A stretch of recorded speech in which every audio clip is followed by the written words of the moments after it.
Hello everybody, this is the Vintage Sewing Machine Garage. You are seeing the final debut, the official debut of the Janome 642 Freearm Hybrid Vintage Sewing Machine. Ooh, that's a mouthful. I was able to finish the work I was doing on the machine. I was cleaning up. I always save that for last. Kind of satisfying to clean up aesthetically. And this machine wasn't, the paint is in excellent shape. It just had some old oil I cleaned off.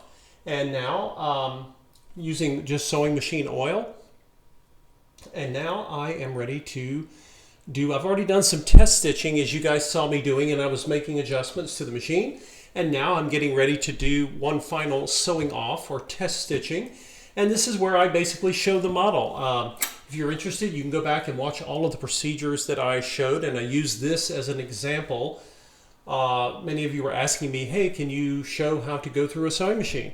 And I did. This is one of the hybrid models. It is incredibly well made compared to new machines. The difference primarily between a hybrid vintage and an heirloom vintage is that the hybrid has some nylon parts inside, but if the machine has not been abused, which this one has not, I don't think it saw very much service, or sewing time, I should say, then as long as the machine has been stored properly, as this one was, I've gone through it, and this machine should have many years of life left if used properly. So this is one of the new categories. Many of you have these, or a machine like this in your possession. So just wanted to show you that these also can be overhauled. And whether you overhaul it, how much you pay for it, and how much time you invest depends on the baseline condition of the machine. And that's why it was so important early on that we go in and we look and inspect and make sure that the machine was not damaged in any way. And this one was not. It was just waiting for its overhaul time.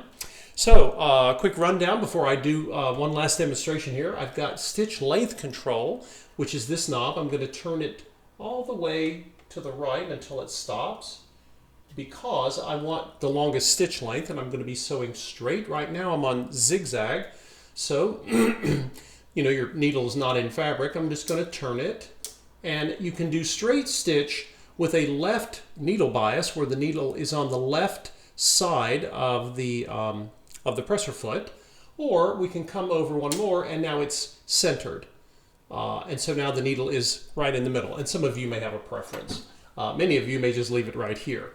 So, this is a piece of linen fabric. It's part of an old pair of linen, an old linen garment. And I'm choosing this because I wanted to show this machine sewing. I've shown it sewing in lighter weight fabrics as I was adjusting it, and now I want you to see it as it goes over seams. One of the great things about the older machines is that they're really tough, and they're a lot stronger than most of the new machines that you will find for sale today. Now, let's get our thread tails set up properly here.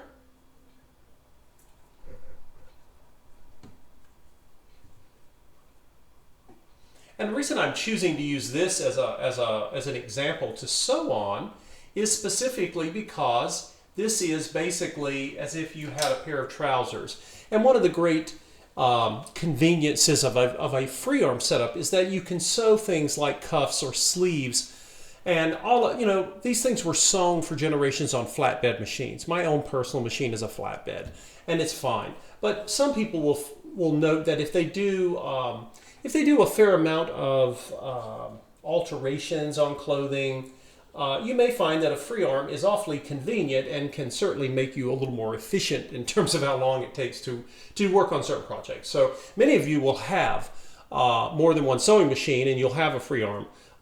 If you are thinking about getting your first machine, whether you need a free arm or not really depends on what you're sewing. If you're not sewing garments or bags, then you may find that a flatbed is actually a better fit for you. So anyway, we've got straight stitch. We have what I believe is the correct stitch tension adjustment here, and we're on a long straight stitch. So we'll start.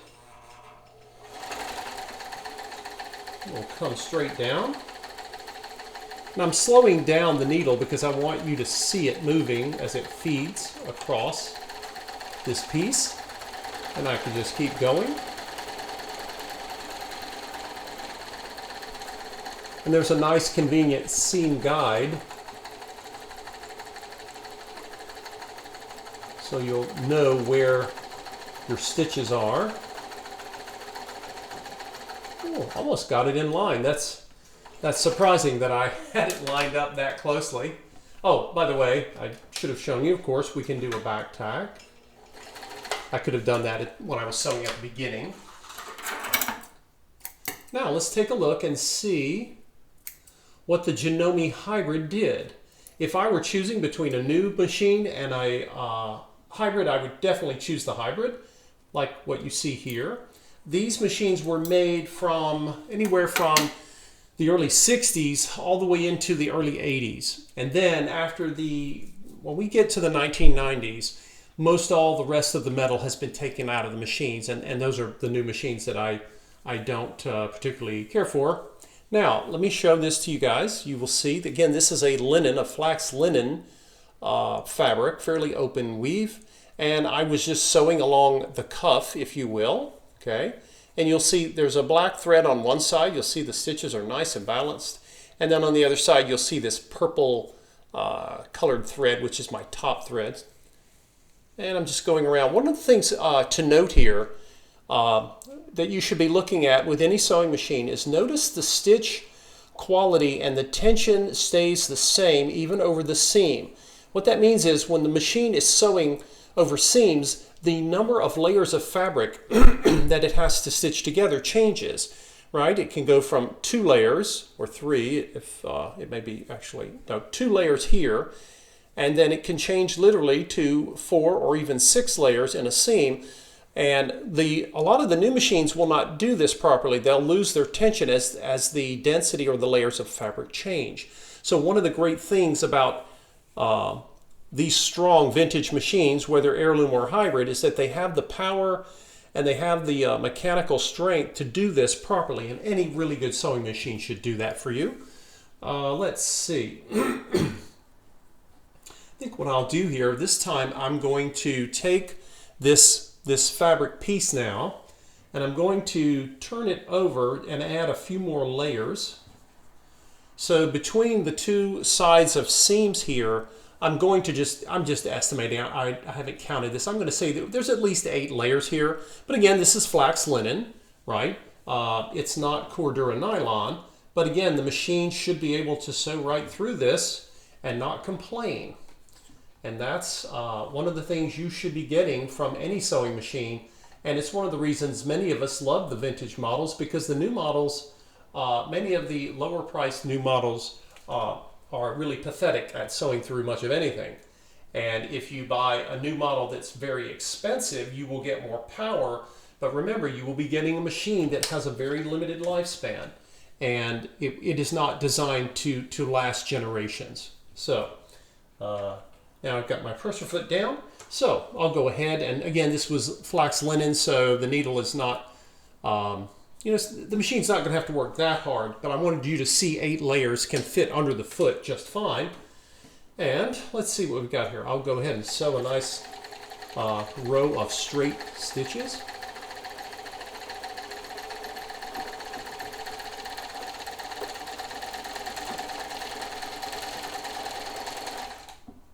And I'll lock my stitches in there. A little back tacking. Now, and you'll see even here, guys, when I go over this many layers, notice that when the machine stitches over the seams, the stitch tension remains constant, right? And the same on the back side. You won't see, you should not see the tension get overly tight or overly loose, even though the fabric density changes. And it's kind of funny because, these machines they're not digital. They don't have computer brains in them. And yet they were designed to function properly and not frustrate you. All these machines really ask of us is that we take care of them and that we maintain them. Many people have forgotten that a machine, a true machine and not a piece of plastic junk, should be maintained. And it doesn't take much. This machine has been reconditioned and it should last many years with just basic lint cleaning of the feed dogs and oiling, and you can get to all the oiling points as I've shown in the other videos. So I hope this was helpful for you, and any of you who have what I call vintage hybrid sewing machines, many of you will have these. Either they were in your family or maybe you picked one up in a thrift shop and I wanted to encourage you to recondition them and keep them going, or have it done. You always want to keep something in use as long as possible, and as long as it's working for you. You know, if you end up needing a different machine, that's one thing, but to not keep something running, for me personally, it's just wasteful, and and these are superior to almost all of the new machines you can purchase today. But anyway, this is the Janome 642 free arm sewing machine model. It will be listed soon for sale, and if you have, you can, by the way, you can put these in a table, and the table will allow you to have a flat surface, or some of these machines will have a sewing deck and you can use those. But if you really want a flat surface when you have a free arm like this, having a table like a Janome table to put it in is certainly convenient, but many people will use them. I use a free arm, and I just keep a free arm available to me because I like having it. But these machines are awesome, so don't turn your nose up if you find one. Just do some of the checking. Remember the inspection steps that I showed all of you in prior videos? That's something you want to do, and it's extra important. Once we get into the late 60s, early 70s, this is when the machines begin to go from heirloom to hybrid, and they are still awesome machines, but you want to check a few things and make sure that you don't have any cracked or damaged parts before you purchase and recondition. But this Janome was treated gently over its lifetime, and I believe it's going to have quite a few years of service left for its new owner. Thank you all for watching, and stay tuned. I've got a number of videos planned for the summer. I'm probably going to do, now that I've done the Janome and the white 77 rotary, I've taken you guys in a series through the, I either call it overhaul or restoring series, and I'm going to do one more, and I think I'll end up doing one of my singers, so that you can see a variety of machines taken through this process. But anyway, thank you all for watching and tuning into my channel. I sure appreciate the support on the channel. And stay tuned for future videos. If you have not subscribed, you don't have to, but if you do subscribe to the channel, you have a little option there. You can click on the little bell symbol by any of the videos you are watching or on my channel homepage. And if you do that, it will give you a little notification when I have posted a new video. I try to get them out regularly. So far, I've had some success. We'll see how the schedule goes.